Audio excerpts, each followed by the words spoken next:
আপুনি জানেনে লিপষ্টিকত কোনটো জীৱৰ চৰ্বি মিহলাই তৈয়াৰ কৰা হয়? কোনটো গছৰ পাত খালে চৰ্ম ৰোগ নিৰাময় হয়? কোনটো পাচলি খালে শৰীৰৰ ৰোগ প্ৰতিৰোধ ক্ষমতা বৃদ্ধি কৰে? এনেধৰণৰ আৰু কিছুমান নজনা প্ৰশ্নসমূহৰ উত্তৰ জানিবলৈ আমাৰ লগতে ভিডিঅ'টোৰ শেষলৈকে থাকিব বুলি আশা ৰাখি ভিডিঅ'টো আৰম্ভ কৰিছোঁ।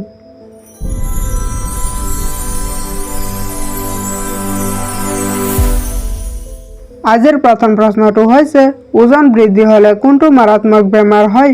অপশ্যনসমূহ হৈছে ক হৃদৰোগ, খ বাত বিষ, গ জ্বৰ, ঘ হাঁপানি।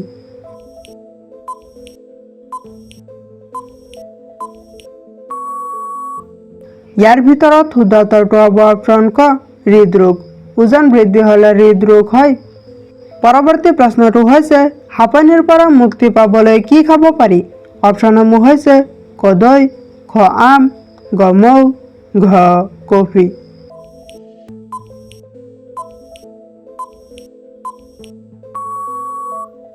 ইয়াৰ ভিতৰত শুদ্ধ উত্তৰটো হ'ব অপশ্যন গ মৌ। হাঁপানিৰ পৰা মুক্তি পাবলৈ মৌ খাব পাৰি। পৰৱৰ্তী প্ৰশ্নটো হৈছে কোনটো গছৰ পাতৰ ৰস খালে শৌচৰ সমস্যা নিৰাময় হয়? অপশ্যনসমূহ হৈছে ক হলং, খ আমলখি, গ আহঁত, ঘ ঔটেঙা।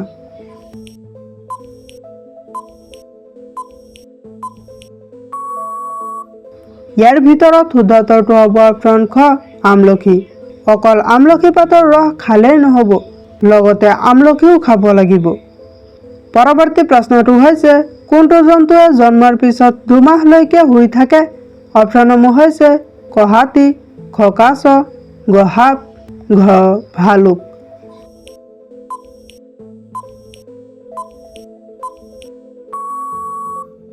ইয়াৰ ভিতৰত শুদ্ধ উত্তৰটো হ'ব অপশ্যন ঘ ভালুক। পৰৱৰ্তী প্ৰশ্নটো হৈছে কোনটো ফলৰ জুচ খালে কাহৰ সমস্যা সমাধান হয়? অপশ্যনসমূহ হৈছে খ মাটি কঁঠাল, খ আপেল, গ জাম, ঘ আম।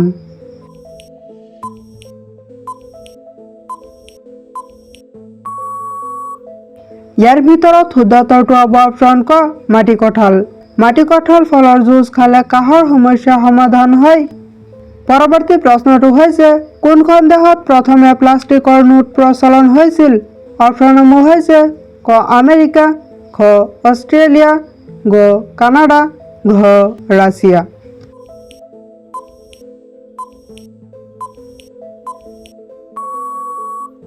ইয়াৰ ভিতৰত শুদ্ধ উত্তৰটো হ'ব অপশ্যন খ অষ্ট্ৰেলিয়া।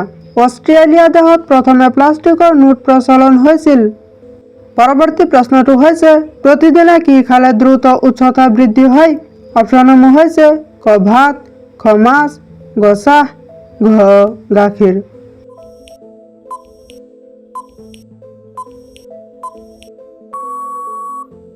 ইয়াৰ ভিতৰত শুদ্ধ উত্তৰটো হ'ব অপশ্যন ঘ গাখীৰ।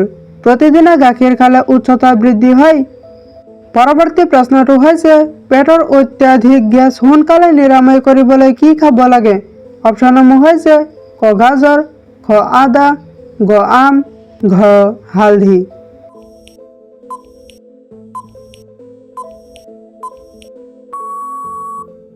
ইয়াৰ ভিতৰত শুদ্ধ উত্তৰটো হ'ব অপশ্যন খ আদা।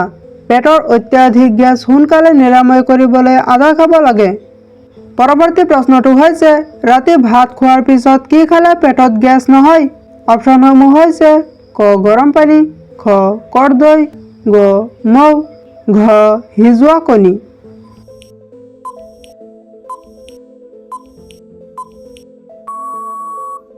ইয়াৰ ভিতৰত শুদ্ধ উত্তৰটো হ'ব অপশ্যন ক গৰম পানী। ৰাতি ভাত খোৱাৰ পিছত গৰম পানী খালে পেটত গেছ নহয়।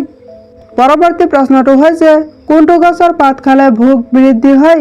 অপশ্যনসমূহ হৈছে ক অমিতা, খ কেৰেলা, গ তুলসী, ঘ শিলিখা।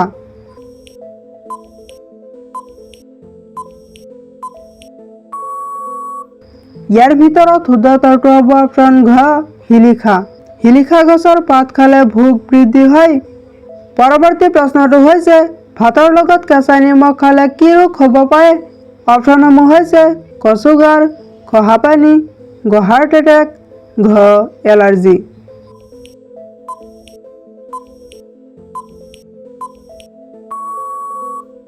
ইয়াৰ ভিতৰত শুদ্ধ উত্তৰটো হ'ব অপশ্যন গ হাৰ্ট এটেক। পৰৱৰ্তী প্ৰশ্নটো হৈছে লিভাৰ বেমাৰীসকলৰ বাবে কোনটো ফল বেছি উপকাৰী? অপশ্যনসমূহ হৈছে ক আঙুৰ, খ কল, গ আপেল, ঘ ডালিম।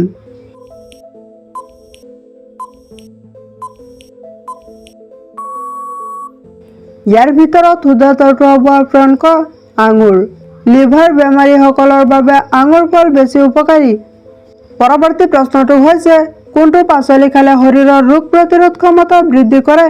অপশ্যনসমূহ হৈছে ক আলু, খ ব্ৰকলি, গ ভেন্দি, ঘ পিঁয়াজ।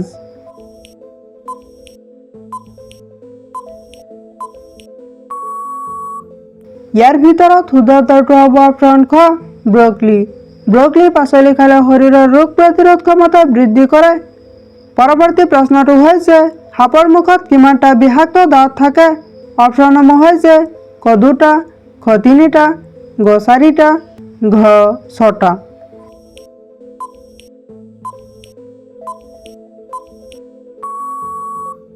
ইয়াৰ ভিতৰত শুদ্ধ উত্তৰটো হ'ব অপশ্যন ক 2টা। সাপৰ মুখত 2টা বিষাক্ত দাঁত থাকে। পৰৱৰ্তী প্ৰশ্নটো হৈছে কোনটো গছৰ পাত খালে চৰ্ম ৰোগ নিৰাময় হয়? অপশ্যনসমূহ হৈছে ক জাম, খ নিমপাত, গ কৰ্দৈ টেঙা, ঘ ভাত কেৰেলা।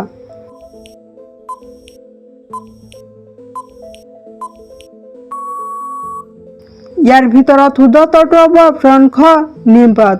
নিমপাত খালে চৰ্ম ৰোগ নিৰাময় হয়। পৰৱৰ্তী প্ৰশ্নটো হৈছে কোনটো ভিটামিনযুক্ত খাদ্যই আমাৰ শৰীৰৰ তেজ পৰিষ্কাৰ কৰে?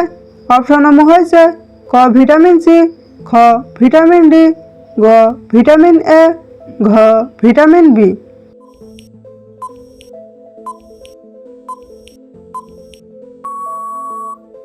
ইয়াৰ ভিতৰত শুদ্ধ উত্তৰটো হ'ব অপশ্যন ক ভিটামিন চি। ভিটামিন চি যুক্ত খাদ্যই আমাৰ শৰীৰৰ তেজ পৰিষ্কাৰ কৰে। পৰৱৰ্তী প্ৰশ্নটো হৈছে কোনটো ফল মাংস খোৱাৰ পিছত খালে হজম শক্তি বৃদ্ধি হয়? অপশ্যনসমূহ হৈছে ক আঙুৰ, খ কল, গ আপেল, ঘ আনাৰস।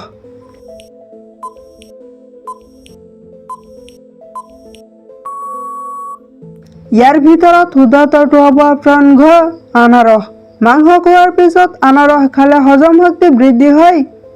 পৰৱৰ্তী প্ৰশ্নটো হৈছে লিপষ্টিকত কোনটো জীৱৰ চৰ্বি মিহলাই তৈয়াৰ কৰা হয়? অপশ্যনসমূহ হৈছে ক হাতী, খ কুচিনিয়েল, গ ছাগলী, ঘ গাহৰি।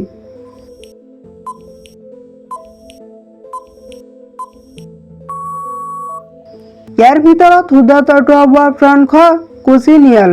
লিপষ্টিকত কুচিনিয়েল জীৱৰ চৰ্বি মিহলাই তৈয়াৰ কৰা হয়। পৰৱৰ্তী প্ৰশ্নটো হৈছে ফুচকাৰ ইংৰাজী শব্দটো কি? অপশ্যনসমূহ হৈছে ক ৱাটাৰ বল, খ ৱাটাৰ লিলি, গ চাৰ্কেল বল, ঘ ৱাটাৰ পুল।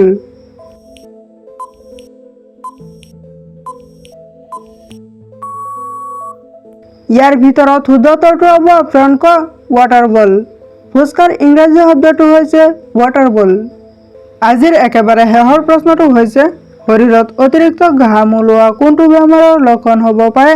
অপশ্যনসমূহ হৈছে ক বাত বিষ, খ হৃদৰোগ, গ কেঞ্চাৰ, ঘ ডায়েবেটিছ। ইয়াৰ শুদ্ধ উত্তৰটো আপোনালোকে কমেণ্টত দিবলৈ যত্ন কৰিব। ভিডিঅ'টো শেষলৈকে দেখাৰ বাবে ধন্যবাদ। যদি ভিডিঅ'টো ভাল লাগিছে তেনেহ'লে এটা লাইক কৰি দিব আৰু যদি এনেকুৱা ধৰণৰ আৰু কিছুমান নজনা প্ৰশ্নসমূহৰ উত্তৰ জানিব বিচাৰে তেনেহ'লে আমাৰ চেনেলটো ছাবস্ক্ৰাইব কৰি ৰাখিব। Thank U.